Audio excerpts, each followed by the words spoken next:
पिछले कुछ समय से मार्केट गिर रही है, पोर्टफोलियो सारे रेड हो चुके हैं, लोग पैनिक में अपने शेयर्स बेच रहे हैं। लेकिन असली सवाल ये है, क्या ये गिरावट आपको गरीब बना रही है या अमीर बनने का मौका दे रही है? नमस्ते दोस्तों, आज हम ब्रेक डाउन करेंगे कि स्टॉक मार्केट क्यों गिर रही है, ये गिरावट कितनी डेंजरस है और कब तक रिकवरी हो सकती है, और सबसे इम्पोर्टेंट, आपको इस टाइम क्या स्ट्रेटेजी फॉलो करनी चाहिए। सबसे पहला reason, global market pressure. India अकेले नहीं है। अगर यूएस, यूरोप या फिर चाइना की इकोनॉमी होती है तो उसका डायरेक्ट इंपैक्ट इंडियन मार्केट पे पड़ता है। दूसरा, इंटरेस्ट रेट का बढ़ना। जब आरबीआई या यूएस एफईडी इंटरेस्ट रेट बढ़ाता है तो कंपनीज के लिए लोन महंगा हो जाता है और इन्वेस्टर्स अपना पैसा सेफर ऑप्शन में शिफ्ट कर देते हैं। और तीसरा है FLL selling, foreign investors. Foreign investors जब इंडिया से पैसा निकालते हैं तो मार्केट में हैवी सेलिंग प्रेशर आता है। और चौथा है ओवर वैल्यूएशन का करेक्शन। मार्केट जब बहुत फास्ट ऊपर चढ़ जाती है तो उसका एक नेचुरल करेक्शन आता ही है, ये मार्केट का नॉर्मल बिहेवियर है। एंड पांचवा है निगेटिव न्यूज और fear. War, inflation, elections, uncertainty या कोई बड़ा इकोनॉमिक इशू, ये सब लोगों में फियर क्रिएट करता है और मार्केट फियर पर रिएक्ट करती है। एंड पार्ट 2 है क्रैश वर्सेस करेक्शन।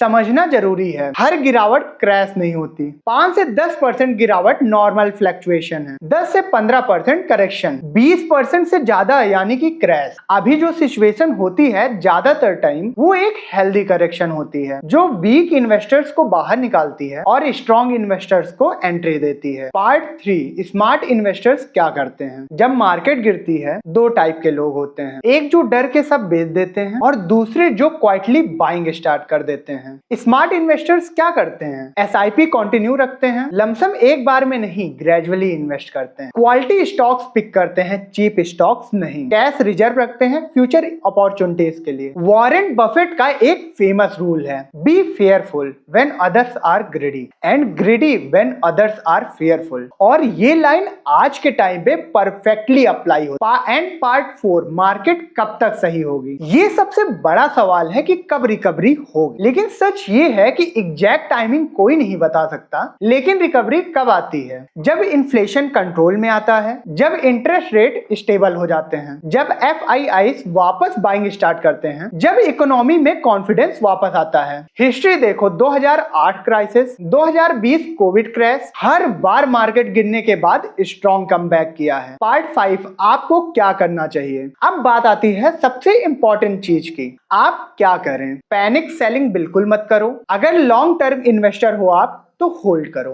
एसआईपी को बंद मत करो, मार्केट गिरने पे थोड़ा थोड़ा इन्वेस्ट करते रहो, सिर्फ फंडामेंटली स्ट्रॉन्ग स्टॉक्स में इन्वेस्ट करो। और सबसे इंपॉर्टेंट, शॉर्ट टर्म नॉइस को इग्नोर करो, लॉन्ग टर्म विजन रखो। मार्केट गिरती है ताकि वीक लोग बाहर निकल जाएं और वही गिरावट स्ट्रॉन्ग लोगों को जिंदगी बदलने का मौका देती है। डिसीजन आपका है, आप पैनिक सेलर बनोगे या स्मार्ट इन्वेस्टर। अगर आपको ऐसी ही रियल और प्रैक्टिकल फाइनेंस कंटेंट चाहिए तो चैनल को सब्सक्राइब करो। तो कमेंट में बताओ आप भी बाई कर रहे हो या फिर वेट कर रहे हो। ये वीडियो सिर्फ एजुकेशनल पर्पस के लिए है, कोई भी इन्वेस्टमेंट करने से पहले अपनी एनालिसिस जरूर करें।